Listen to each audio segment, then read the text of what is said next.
I can't be without you. I've tried and I failed. So can we work it out? Not too heavy. We still need to recover a little. Stand up. 1, 2, 1, 2, 1, 2.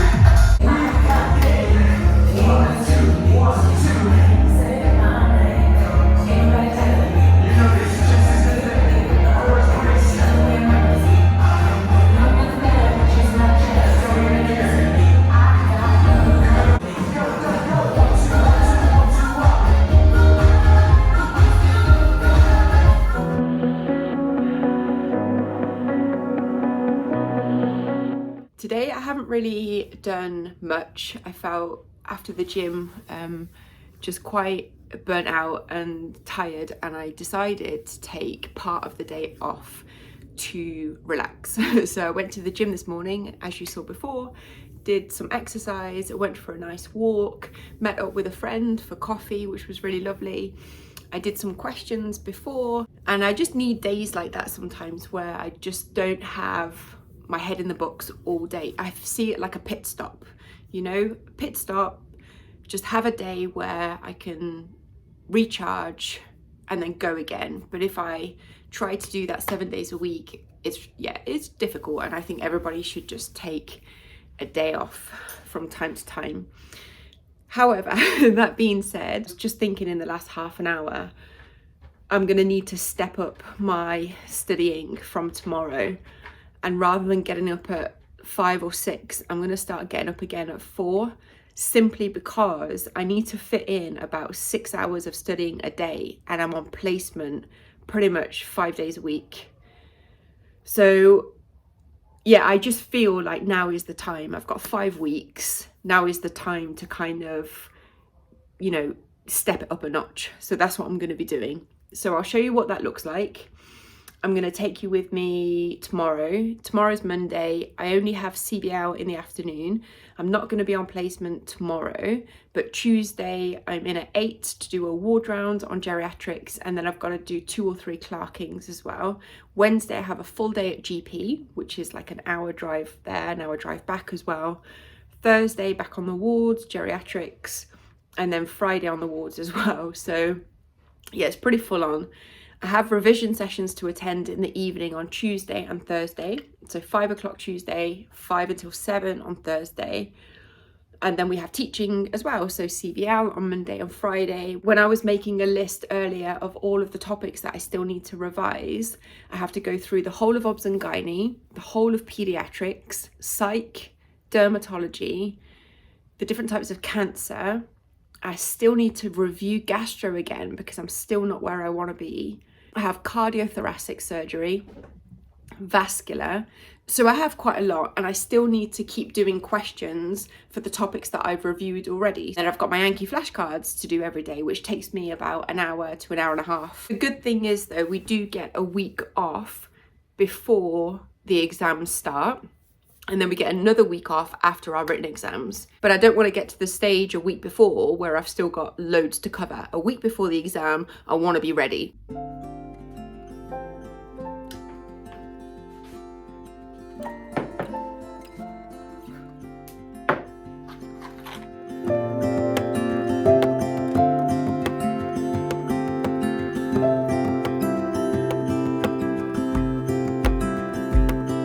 I woke up in the middle of the night.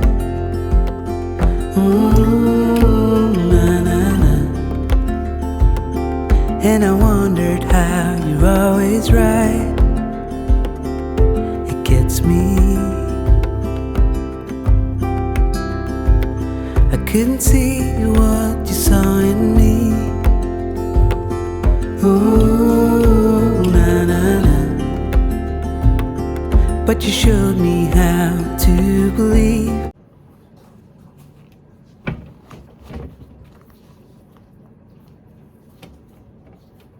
Good morning everybody. I'll just speak to you quickly as I'm packing up to go. I hope you're doing alright, and I hope that you can hear me okay. I'm gonna go and train. Yeah, my head is saying go back to bed and sleep, and the rest of me is saying get out the house, go and move, and get stuff done. So the plan is, yeah, go to the gym, taking my books and my laptop with me, and then I'm gonna head to prep as per usual.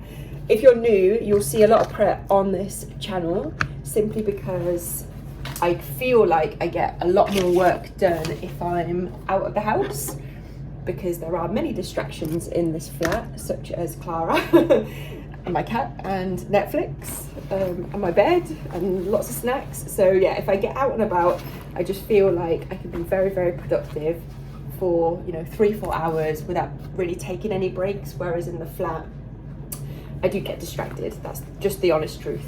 So I'll take you with me today. I'm happy that I managed to get up and stay up at 4 today. I got all my Yankee flashcards done. I did some GP questions. So yeah, I'm gonna go through general practice today. I'll show you later on the conditions that I need to cover. Why don't we say that it's too late for us now? Why do we stay when I blame you for the things that weigh me down? 'Cause in the echo of your silence, I only hear what's best for me. Yeah, in the echo of your silence, I'm thinking more of her. She who wants to.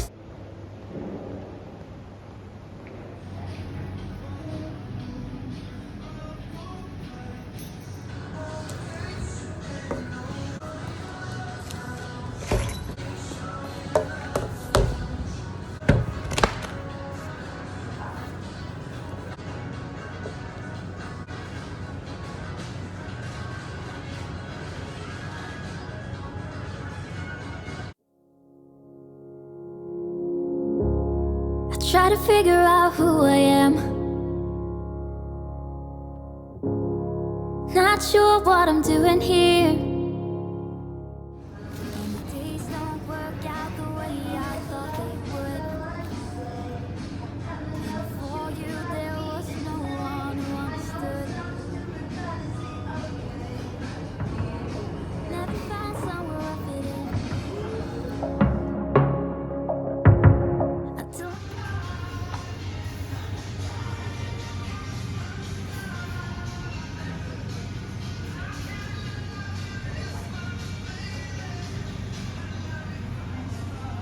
I'm back home. I came back about half an hour ago. It's nearly 1 o'clock already. So I'm just going to carry on with doing my GP stuff. I've got some snacks. I'm not feeling hungry for lunch yet, but I did just open this fruit bowl with pear and apple, and I made myself some tea. So what I'm doing is just working my way through the list of conditions, and it's taken a little bit of time, but I'm trying to write out summaries of things that I'm not too familiar with, and then I'll just pop everything into Anki. So I'm currently on anxiety disorder, generalized anxiety phobias and OCD. So yeah, gonna do a little bit of psych, review that.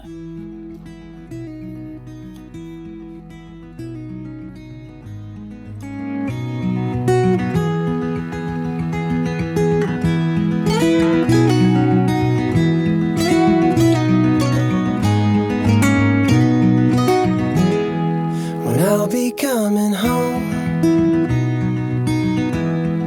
then I'll be at your door. When I'll be coming home, I plan to let you know the longing of my heart, the wish I carry high whenever we're apart. Quick check-in, it's 2:30 in the afternoon and I've just made it to the halfway point. So I've covered half of the conditions I need to cover today for general practice. So I'm getting there. There's just so much to cover. If it's not emergency medicine, that it kind of falls into the GP category, and that can be anything from like pediatrics to psychiatry, dermatology, rheumatology, like there's just so much. So I've probably covered about maybe 30 conditions so far. So that's reviewing the management, the presentation, the investigations. So I'm going to have a little break, maybe 15 minutes, and then start again. I'm determined to finish these by the end of the day, because that will be, the whole of GP ticked off, and then tomorrow I'm back on placements, but I really need to get this done today. Rather than going and just sitting on the sofa to watch Netflix, I'm going to go for a walk during the break. And my goal every day is to reach 12,000. So yeah, nearly 3 o'clock, I'm going to go for about an hour's walk and then come back and start studying again.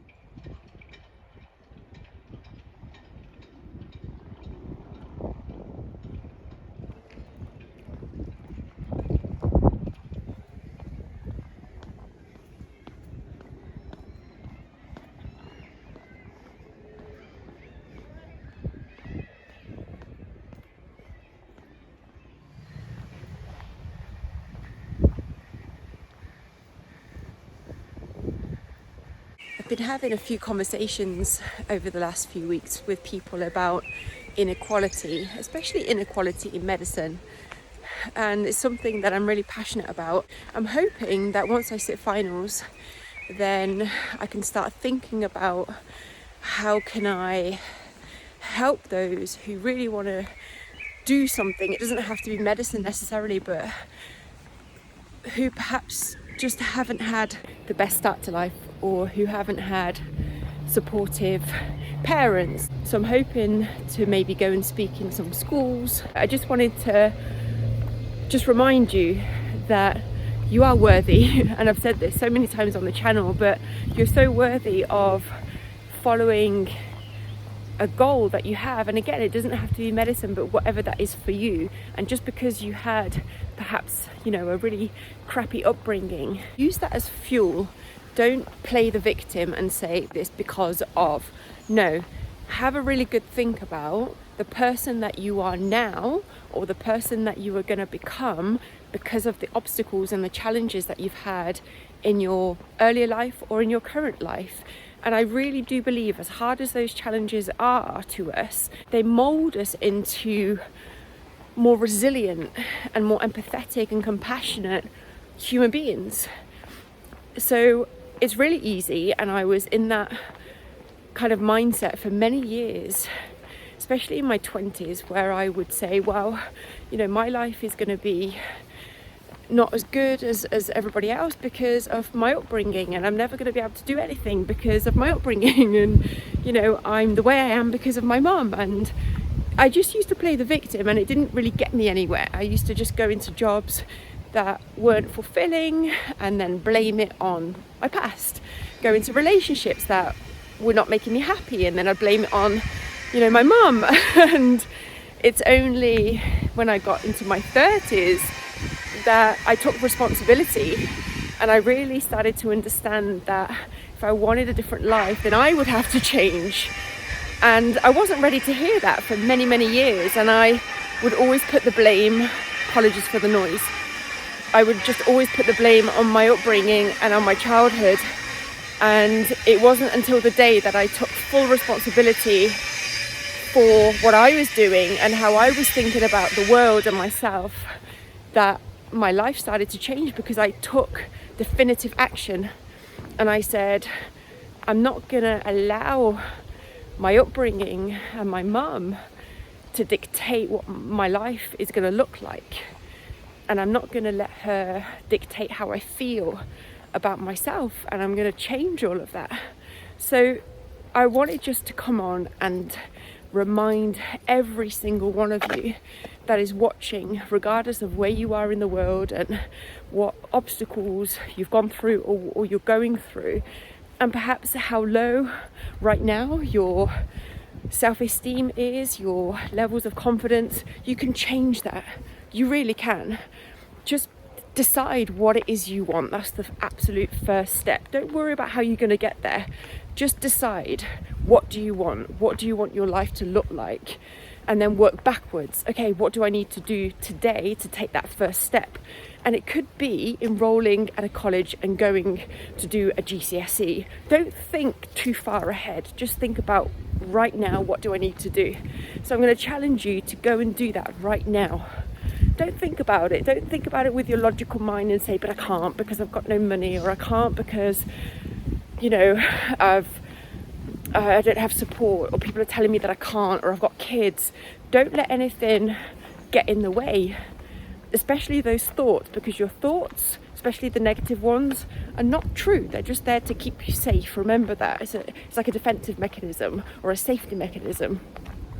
All you need to do is listen to your gut, listen to your heart, listen to your intuition, and just follow it, even if it doesn't make sense on a logical level. That's what I did all those years ago when I decided to go and do some GCSEs at 35. Everything in my head was telling me that there was absolutely no way I was gonna get into medicine, but my heart was saying that this was my path, like this was my calling, and I would be successful. And I'm so glad that I listened to it. And still today, sometimes it still doesn't make sense how I've gotten so far. And I'm, you know, just over a year away from qualifying as a doctor, which still blows my mind. But yeah, anyway, that was a long kind of way of saying that I really do, and I say this from the heart, I really, really do believe in every single one of you watching my videos. And I'm so appreciative at the fact that you message me and you feel that you can open up about your challenges and your obstacles. And I hope that I can kind of show you that, you know, from the last 4 or 5, 6, 7 years, I don't know how many years it's been now since I've been on this journey, but I hope that I've shown you so far that, you know, even if people are telling you that what you want to do is not possible, if you just listen to yourself and what you want to do and move forward anyway, then you can change your life in a positive way. So I'm going to carry on my walk and then carry on doing some studying when I get home. I'll carry on taking some footage for you because it's so beautiful, and this is literally like a 20-minute walk away from the house.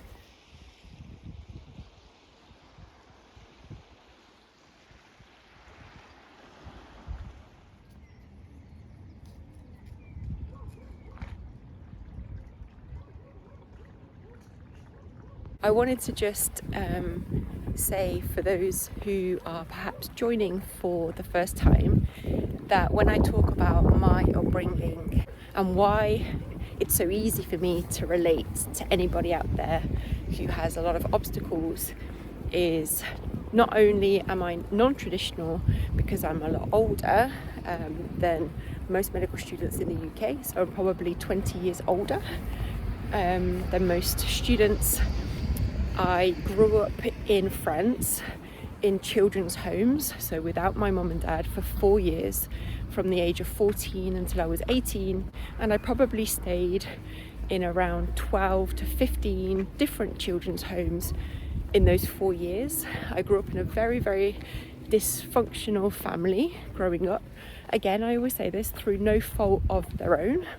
They had challenges and issues when they were growing up, and I think it was just passed down to us as kids, and I've forgiven, and, you know, I try and take away what I've learned from the process. And my parents are obviously not medics, and I didn't go to private school. I left school when I was 14 or 15 years old with no qualifications, not even a GCSE, because in France it's either pass or fail, and I failed my GCSEs. So I went back to college at 35 to sit GCSEs, did an access to medicine course at 36 and started med school at 37. And I'll hopefully graduate as a doctor at the age of 41. So next year, next August. So yeah, I just wanted to jump back in and say, this is why I can relate to you guys so much. It's because I've been there and I've had to overcome a lot of obstacles. So after reviewing all of the conditions for GP, I sat down and tested myself on QuesMed. I did approximately 4 lots of 20 questions, and I scored on the last set of questions around 75%. This morning, before reviewing all of the topics, I scored 55%. So I'm really, really happy that the work that I did today paid off. It was hard getting up at 4 o'clock and I've only just finished now at just gone 8 o'clock in the evening, but I'm determined to pass these exams for me.